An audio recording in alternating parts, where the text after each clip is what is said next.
దీప్తి అనే ఒక చిన్న చెల్లె చంద్రబాబుకు డైరెక్ట్గా షాక్ ఇచ్చింది. తెల్లగున్నయన్ని పాలు కాదు, నల్లగున్నయన్ని నీళ్లు కాదు అన్నట్టు మీరు చూస్తున్నది మీకు గానొస్తున్నదంతా శుభ్రత గానే కాదు, వాస్తవం అంతా వేరే ఉన్నది అని బాబున్న సభ మీదనే నిల్సోని బరాబర్ బాజాప్తుగా భయపడకుండా చెప్పింది. అవును, మీద మిటారం లోన లోటారం అన్నట్టే. కందుకూరులో ఎక్కడ చెత్త అక్కడ పేరుకోపోయింది. ఎందుకమ్మా ఎవ్వరు తీస్తలేరా మరి ఆ చెత్తను? అందరూ చెప్తున్నారు కూడా, కానీ ఎవరూ పాటించడం లేదు.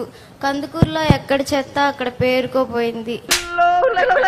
అయ్యో, అట్లాంటవేందమ్మా?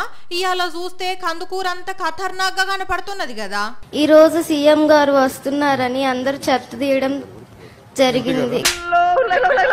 ఓహో, దట్టా మ్యాటరు. ఏదో సీఎం వస్తుండని చెప్పి ఆఫీసర్లు హడావిడి చేసి ఆగమేఘాల మీద అంతా క్లీన్ చేసిండ్రు, కానీ రోజంతా కందుకూరు కంపు కంపే అంటావు. అర్థమైందిరా బుజ్జి నీ బాధ. ఇంతకు ఇప్పుడు ఏం చెప్పాలనుకుంటున్నావు చంద్రబాబు సారుకు? రోజు కూడా అలా క్లీన్ చేయాలని చెప్తున్నాను. అట్లు ఉంచేటోళ్ళైతే ఇన్ని రోజులు ఉంచకపోనారా చెల్లె? ఏదో చంద్రబాబు వస్తుండని మాత్రమే క్లీన్ చేసిండ్రు అంటే అటెంక మళ్ళా ఎక్కడ వేసిన చెత్త అక్కడనే ఉంటదన్నట్టు.